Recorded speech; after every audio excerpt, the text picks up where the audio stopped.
পবিত্র রমজান মাস হলো কোরআন নাজিলের মাস, তাই এই মাসে বেশি বেশি কোরআন তেলাওয়াত করতে হবে। রমজান মাসে এত সওয়াব, একটা ইবাদত রব্বুল আলামিন এত মর্যাদা দিয়েছেন। অন্য মাসে যেটা নফল, এই মাসে সেই নফলের সওয়াবটাকে ফরজের সমতুল্য করা হয়। তেমনিভাবে এই মাসে অন্য মাসে একটা ইবাদত করলে আর এই মাসে 70টা ইবাদতের সওয়াব দান করে। এই মাসে আল্লাহ পাক এত মর্যাদা দেওয়ার একমাত্র কারণ হলো এই রমজান মাসে আল্লাহ তার পবিত্র কালাম নাজিল করেছেন।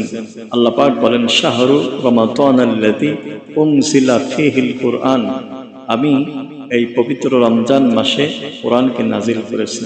এই দেখেন, যেই কোরআন যেই মাসে নাজিল করার কারণে গোটা মাসের ইজ্জত এবং সম্মান বেড়েছে। তেমনিভাবে এই কোরআন যদি আমরা তেলাওয়াত করি এবং কোরআন অনুযায়ী চলি, তাহলে আমার আপনার দাম অনেক বেড়ে যাবে। তাই আসুন আমরা মাহে রমজানকে বেশি বেশি কোরআন তেলাওয়াত করি। যারা কোরআন পড়তে পারি না, কোরআন শিখি এবং শেখার চেষ্টা করি। আর আমরা নিয়ত করি আমাদের ছেলে মেয়েদেরকে কোরআন শিক্ষা দিব। আর আমরা কোরআনের যারা হাফেজ আছেন, কোরআনের ধারক বাহক আছেন, তাদেরকে সম্মান করতে শিখব। এটা এজন্য যে তার সিনায় আল্লাহ রাব্বুল আলামিনের মহাগ্রন্থ আল কোরআন আছে।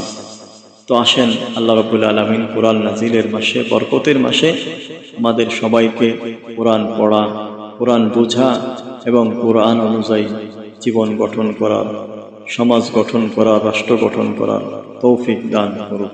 আমিন।